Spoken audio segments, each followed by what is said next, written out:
Selamat siang Bapak, kenalkan tiang Dokter Ari yang bertugas pada hari ini. Dengan Bapak siapa nih? Gusti Ngurah Balik ya. Oke, Bapak Gusti, umurnya berapa Pak? 56 tahun. Oke, 56 tahun. Bapak tinggal di mana Pak? Di Jalan Dikta Tiang Pinang. Oke. Bapak ada keluhan apa nih hingga datang ke sini?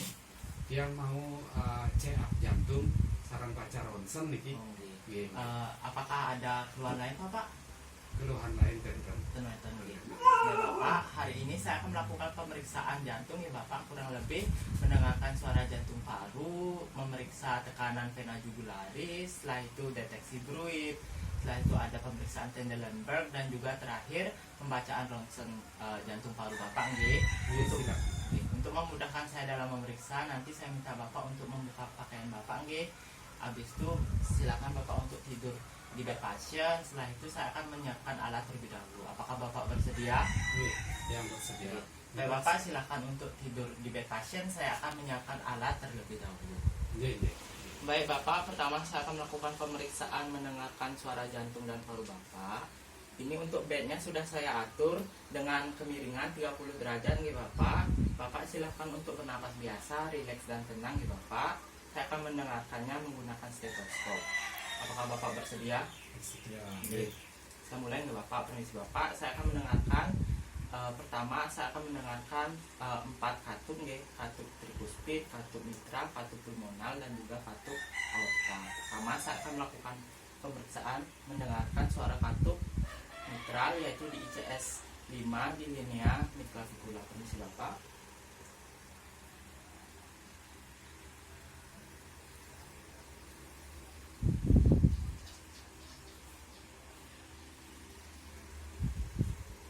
Selanjutnya trikuspid Bapak, permisi.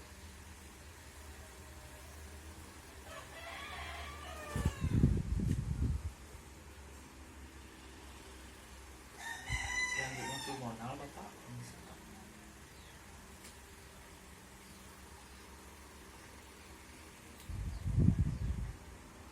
Selanjutnya aorta.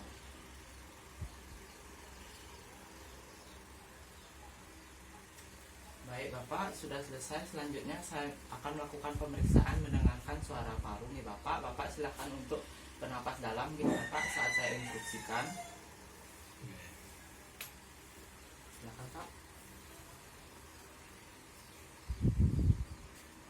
Silakan Pak.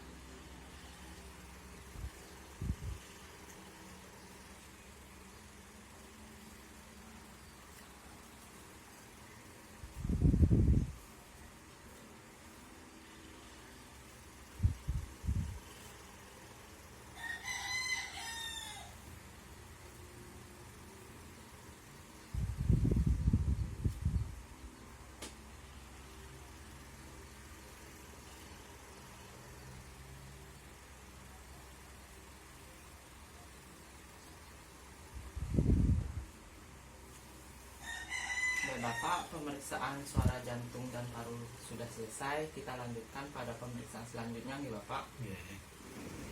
Baik Bapak, selanjutnya saya akan melakukan pemeriksaan tekanan vena jugularis nih Bapak. Tujuannya adalah untuk mengetahui apakah terdapat gagal jantung kanan atau tidak nih Bapak. Nanti saya akan mengurut-ngurut di bagian leher Bapak, tepatnya pada vena jugularis Bapak. Nanti setelah itu saya akan mengukurnya. Apakah Bapak bersedia? Nggih, bersedia. Untuk bednya sudah saya atur dengan kemiringan 30 derajat nih Bapak. Bapak silakan untuk rileks saja. Sebenarnya saya harus memeriksa lewat di kanan Bapak, namun karena posisi bed pasien seperti ini, jadi saya akan melakukan pemeriksaan dari kiri nggak Bapak? Di permisi Bapak. Bapak tolong untuk menoleh ke kiri Bapak. Permisi Bapak, saya urut.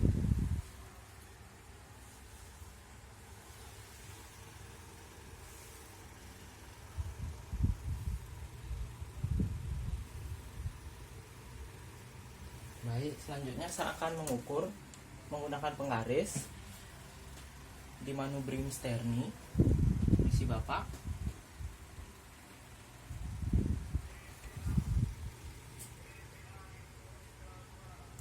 Baik, sudah Bapak. pemeriksaan tekanan vena jugularis sudah selesai Bapak. Selanjutnya saya akan melakukan pemeriksaan selanjutnya nih Bapak. Baik Bapak, selanjutnya saya akan melakukan pemeriksaan deteksi bruit nih Bapak. Tujuannya adalah untuk mengetahui apakah terdapat stenosis ataupun aneurisma pada pembuluh darah Bapak. Jadi saya akan mendengarkan menggunakan stetoskop nih Bapak. Apakah Bapak bersedia? Bersedia. Permisi Bapak. Pertama saya akan mendengarkan di bagian arteri karotis Bapak, pada leher Bapak. Permisi Bapak.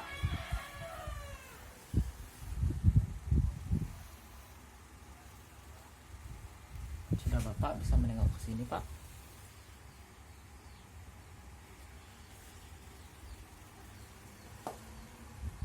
Baik, sudah Bapak. Selanjutnya saya akan mendengarkan melalui aorta abdominalis Bapak. Permisi Bapak.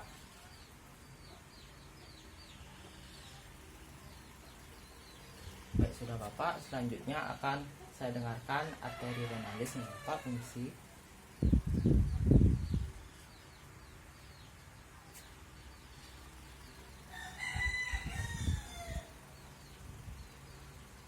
Baik, selanjutnya saya akan mendengarkan pada arteri iliaka.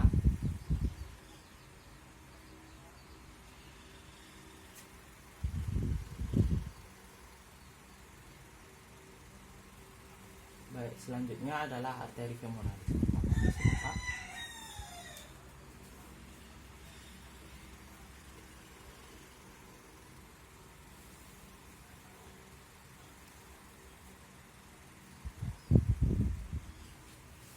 Baik, sudah Bapak.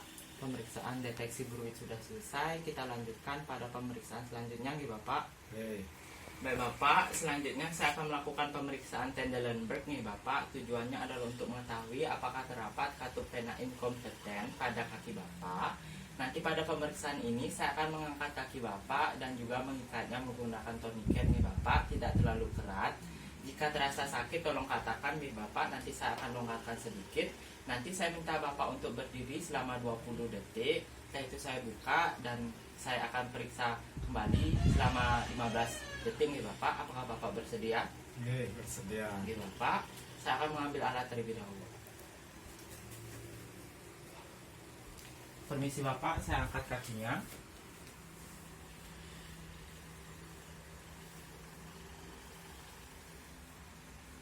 Jika terasa sakit tolong katakan nih Bapak. Baik, silakan Bapak untuk berdiri.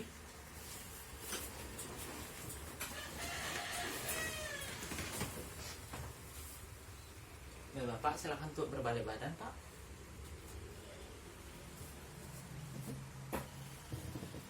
Baik, karena sudah 20 detik saya buka nih Bapak. Setelah itu saya minta Bapak untuk berdiri lagi kurang lebih selama 15 detik nih Bapak. Permisi Bapak.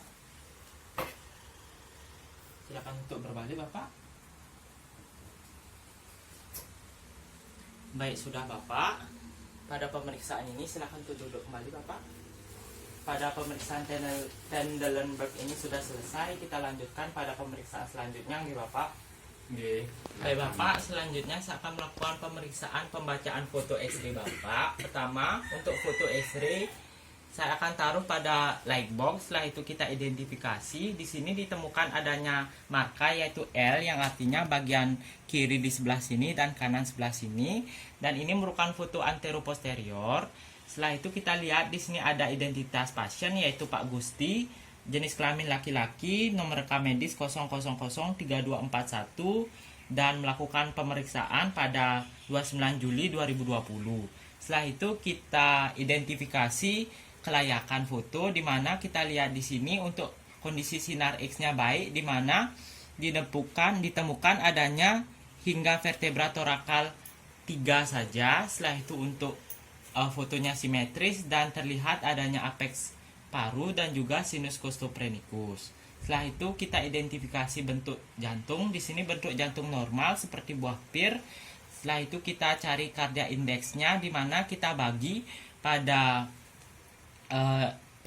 rongga dada menjadi 2. Setelah itu kita tarik garis dari jantung, letak jantung terjauh kiri dan kanan. Setelah itu kita tambah dan kita tarik garis di bagian rongga dada terjauh. Setelah itu bagian jantung terjauh kiri dan kanan kita tambah dan kita bagi dengan rongga dada terjauh. Setelah itu kita kali 100%. Dengan hasil jika dia di atas 50% itu artinya dia kardiomegali atau pembesaran jantung, dan jika di bawah 50% itu artinya normal. Setelah itu kita identifikasi pinggang jantung, di mana kita tarik garis dari aorta menuju ke apex jantung. Setelah itu kita lihat di sini ada bagian yang menonjol yang artinya normal. Setelah itu kita identifikasi bagian apex jantung apakah normal atau tertanam atau terangkat. Dilihat di sini apex jantungnya normal. Jika dia terangkat, itu artinya terdapat pembesaran pada ventrikel kanan, dan jika dia terangkat itu artinya terdapat pembesaran pada ventrikel kiri. Setelah itu kita identifikasi aortic knob, di mana kita tarik garis kembali dibagi menjadi 2. Setelah itu kita tambahkan di bagian aorta terjauh kiri dan kanan, kita tambahkan dengan hasil yang normal itu kurang dari 4 cm. Jika dia lebih dari 4 cm artinya terdapat dilatasi aorta. Setelah itu kita identifikasi segmen-segmen anatomis jantung, di mana pada atrium kanan kiri itu normal, tidak ditemukan adanya pembesaran. Setelah itu pada ventrikel kiri dan kanan itu normal, tidak ada pembesaran. Setelah itu kita identifikasi RDPA atau right descendant pulmonary artery, di mana kita lihat di sini normal, tidak ditemukan adanya dilatasi. Setelah itu kita identifikasi corak parunya ini normal, bronkofaskular, dan juga kita identifikasi parenkim paru, di mana di sini terlihat adanya sinus costophrenicus, dan untuk diagnosis ini normal. Baik, pemeriksaan saya sudah selesai. Untuk hasil dari pemeriksaan nanti akan saya jelaskan saat Bapak sudah duduk ya Bapak. Saya akan membersihkan alat-alat saya terlebih dahulu. Terima kasih Bapak. Baik Bapak, terima kasih untuk kerjasamanya. Dari hasil pemeriksaan saya tadi, saya mendapatkan pertama pada pemeriksaan jantung, saya mendapatkan bahwa bunyi jantung 1-2 normal, tidak ditemukan adanya bunyi jantung tambahan, irama jantung normal, dan juga frekuensi normal. Setelah itu untuk pemeriksaan suara paru, saya mendapatkan bahwa suara paru normal nih Bapak, tidak ditemukan adanya wheezing atau mengi, dan juga roti basah nih Bapak. Selanjutnya untuk pemeriksaan deteksi bruit, saya mendapatkan normal juga nih Bapak, tidak ditemukan adanya bruit, yang artinya tidak ada aneurisma ataupun stenosis nih Bapak.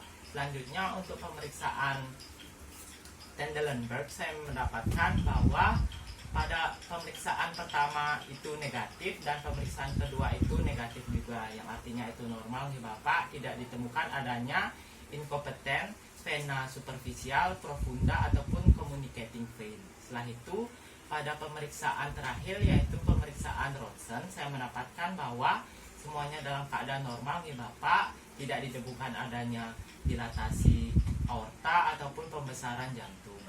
Jadi dari kesimpulannya saya mendapatkan bahwa keadaan jantung paru Bapak normal nih Bapak. Apakah ada pertanyaan Bapak? Tidak. Oke, terima kasih Bapak, semoga sehat selalu.